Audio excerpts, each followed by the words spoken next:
Dia pembicara yang kuat. Здравствуйте. Memang tinggi sebagai public speaker. This lesson matters because the Tapi di G20 itu nggak terlalu membantu. in stagnant wages. Justice in how we use. Is this a dream? Mas Wapres Gibran Raka Buming Raka. Ayo siap-siap, besok terbang ke Afrika Selatan. Guys, aku mikir hari ini video terakhir tentang G20 di Afrika. Kita harus cari tahu kemana sebenarnya Malaysia menghilang. Kok Malaysia nggak kelihatan? Tapi guys, sebelum itu, ada banyak yang bilang, G20 di Afrika Selatan itu kan sepi, tokoh besar juga dikit. Jadi apa sih hebatnya Gibran datang ke sana?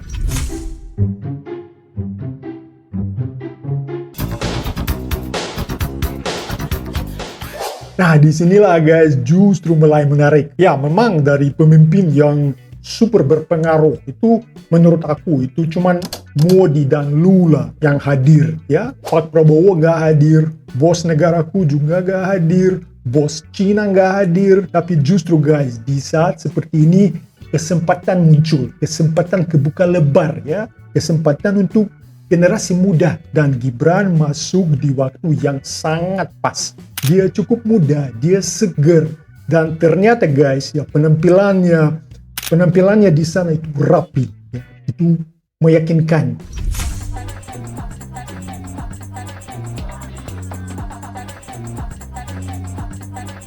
Ya guys, dan pertanyaan yang tadi ya, banyak juga yang nanya, Malaysia kok nggak kelihatan, Malaysia kok nggak ada? Ya guys, padahal kalian tahu sendiri itu, Malaysia itu biasanya selalu hadir ya, selalu mau nunjukin diri, selalu aktif di forum-forum internasional, ya. Tapi kali ini gak ada momen viral, gak ada sorotan kamera, gak ada cerita besar, gak ada, kayak menghilang dari panggung. Ya, itu yang bakal aku jelasin hari ini. Kita juga bakal nonton banyak video, aku bakal kasih komentar boleh. Jadi tanpa berlama-lama, langsung aja, let's go! Oke guys, wajar sih Malaysia itu bukan anggota G20 ya. Mereka hanya hadir sebagai tamu. Jadi sejak awal itu ruang gerakannya memang beda. Guys, aku baca info resmi dari situs pemerintah Malaysia, dan di sana tertulis kalau Prime Minister of Malaysia will undertake a working visit bla bla bla bla bla undertaking at the invitation of Cyril Ramaphosa. Oke, jelas. Jadi Perdana Menteri Malaysia melakukan kunjungan kerja ke Afrika Selatan, dan kunjungannya itu dilakukan atas undangan Presiden Afrika Selatan, Presiden Cyril Ramaphosa. Jadi Malaysia memang hadir di G20 itu di Afrika Selatan sebagai tamu undangan. Udah dari awal statusnya beda. Jadi guys, sekarang soal Anwar Ibrahim. Aku sebenarnya sedikit mau membela dia nih. Karena kalian lihat dia bicara soal masalah dalam negeri ya. Dan tentu soal itu, masalah itu penuh emosi, itu kadang meledak-ledak ya. Tapi kalau dia tampil di panggung internasional ya, dia itu sebenarnya pencerita yang sangat kuat. Contoh guys, waktu dia kunjungan ke negaraku pertama kali ya, dia cerita tentang pengalaman dia yang puluhan tahun lalu saat dia masih aktivis muda. Здравствуйте. It is also momentous for me on a personal level because, believe it or not, this is my very first visit to Russia. More than 50 years ago, when I was still an active youth leader, I flew Aeroflot and transited Moscow airport on my way to Belgium. Jadi guys, dia OTW dari Malaysia ke Eropa, transit di Uni Soviet ya, gak boleh masuk kota ya, hanya duduk di area transit bisa. Jadi sebenarnya secara teknis dia udah banyak puluhan tahun lalu dia udah kunjungi negaraku, cuman gak bisa masuk. Itu gak apa-apa, itu cerita sangat sederhana, tapi cerita itu penuh jiwa ya. Jadi dia sebenarnya storyteller yang cukup baik, dan orang-orang di negaraku mereka langsung simpati kepada dia. Oke, singkatnya guys, dia pembicara yang kuat dan dia sebenarnya sangat berpengalaman. Memang tinggi sebagai public speaker, tapi di G20 itu nggak terlalu membantu. Dan kalian akan tahu alasannya. new technologies, justice in how we use natural resources. Tapi sebelum itu guys, aku mau komentar dikit soal Gibran. Ya, karena ada banyak yang bilang, wow, itu Gibran itu baca teks pakai kertas ya, dan juga bahasa Inggrisnya kayak levelnya so-so. Kalian tahu nggak apa yang terjadi di sana? Di KTT G20 di Afrika Selatan.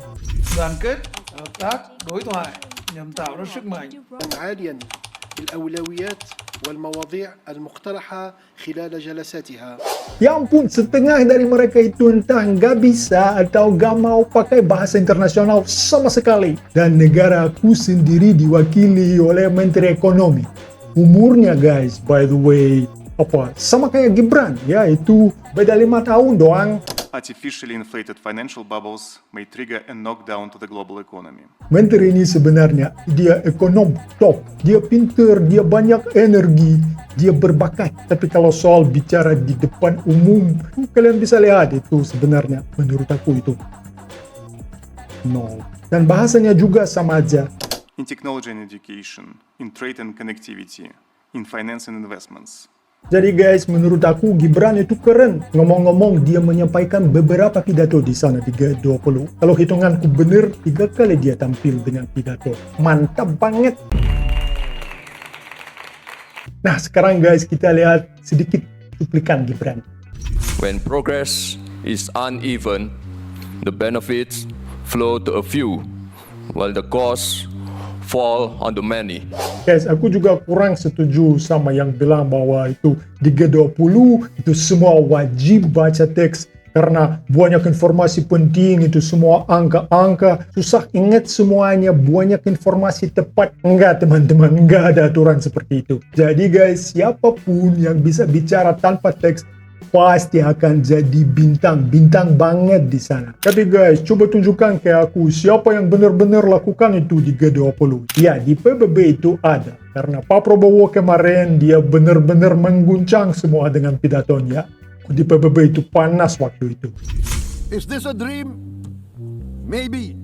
But this is the beautiful dream that we must work together towards. Let us work towards this noble goal. Let us continue humanity's journey of hope. A journey started by our forefathers. A journey that we must complete. Tapi di G20 guys, sebenarnya aku belum lihat. Dan kalau tanpa teks guys, itu sebenarnya persiapannya itu panjang banget. Dan selain itu kita nggak tahu seluruh ceritanya. Bisa aja Gibran sibuk dengan tugas-tugas wakil presiden, lalu tiba-tiba dapat telepon dari Pak Prabowo, ayo siap-siap besok terbang ke Afrika Selatan. Jadi kita nggak tahu sebenarnya berapa waktu Gibran perlu untuk siapin diri untuk pidato level setinggi itu, untuk pidato berjalan itu harus siapin, harus hafal semua itu. Wow, itu luar biasa susah guys. Dia di sana menyampaikan pidato itu dengan sangat baik. Habis Gibran ngomong sampaikan pidato itu, terus itu giliran Malaysia ngomong. To be unequivocal on our resolve to end the atrocities and colonization in Gaza. Nah, gimana guys? Dia baca teks juga ya. Dan jelas banget dia itu tuh nggak terlalu siap. Mungkin di pesawat seharian ya, tidur dulu, terus bangun-bangun, udah nyampe Afrika Selatan, dan langsung harus kasih pidato.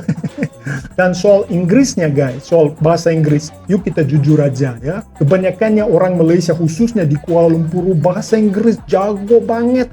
Tapi di sini aku nggak lihat itu. We have found that when policies are aligned and rules are predictable, shocks pass through with less damage.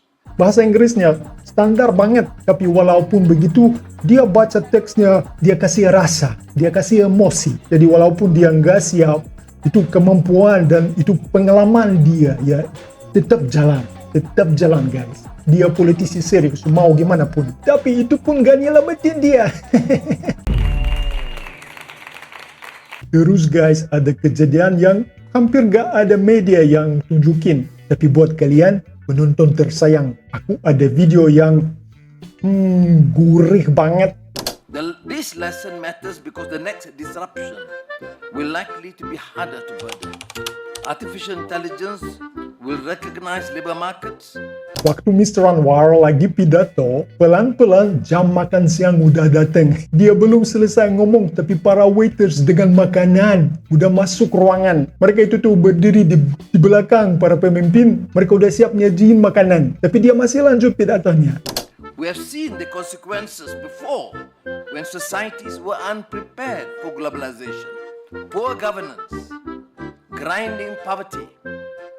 Semua pemimpin udah kayak, bro, ayo cepetan, makanannya udah dingin. Semua udah lapar. Politik nanti aja lah.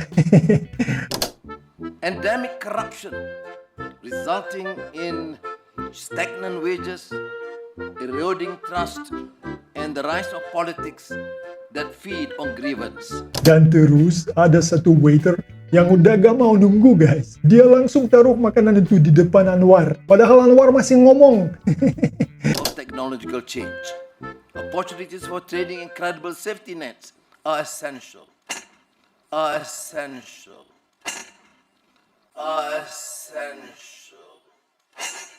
Small and medium-sized firms, which carry much of the employment burden, will need support. Ura, makanan siang akhirnya datang.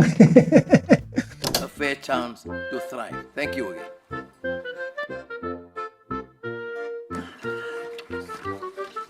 Thank you, Prime Minister.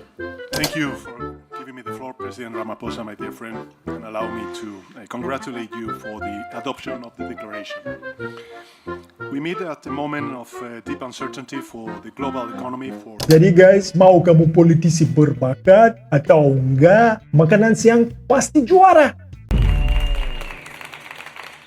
Jadi gini guys, dalam hidup ada momen dimana kamu ngapain pun hasilnya tetap nggak berubah. Mau Perdana Menteri Malaysia usaha gimana juga atau siapapun, ya nggak bakal ngaruh. Dan apa yang terjadi? Datang nih politikus muda dari Indonesia yang jauh. Dia santun, sopan, omongannya rapi dan bener, dan langsung semua fokus pindah ke dia. Lihat nih, dia jalan buat sesi foto bareng pemimpin dan dia juga tuan rumah G20 tahun ini, Cyril Ramaphosa.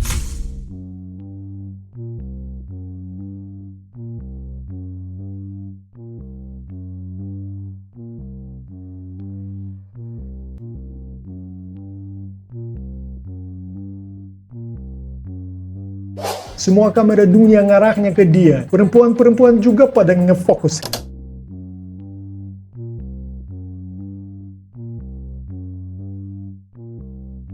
Dan guys, buat yang masih mikir Afrika itu biasa aja, atau ada juga yang heran, kenapa harus terbang jauh, kenapa bebas visa Afrika Selatan. Nih, lihat videonya. Dan lucunya lagi tuh yang protes rata-rata orang-orang yang ya kalau misal mau liburan di domestik itu perlu menyiapkan dulu lah budgetnya. Jadi gini, sabar dulu bos. Afrika Selatan itu bukan negara random atau benua random gitu, bukan. Jadi Afrika Selatan itu adalah negara G20 atau G20 kalau kalian yang belum tahu. Negara yang menjadi pusat ekonomi terbesar di benua Afrika. Punya Cape Town yang kotanya kayak campuran Melbourne dan juga Laut Mediterania. Ada Johannesburg, pusat finansial. Dan itu gerbang ke pasar Afrika yang mereka itu sangat berkembang. Kawasan yang lagi naik secara ekonomi. Dalam dunia hubungan internasional ini tuh disebut strategic pivot. Kerjasama Global South, akses ke energi, mineral, teknologi hijau, perdagangan. Tapi yang netizen lihat itu ngapain ke sana kan jauh. Lah ya memang jauh gitu. Tapi buat diplomasi itu enggak gitu. Jadi guys, kita bisa lihat Indonesia tahun ini bersinar di KTT G20 di Afrika Selatan. Indonesia adalah anggota tetap G20, jadi sorotan selalu besar. Indonesia mengirim wakil muda dan dia tampil cukup bersih.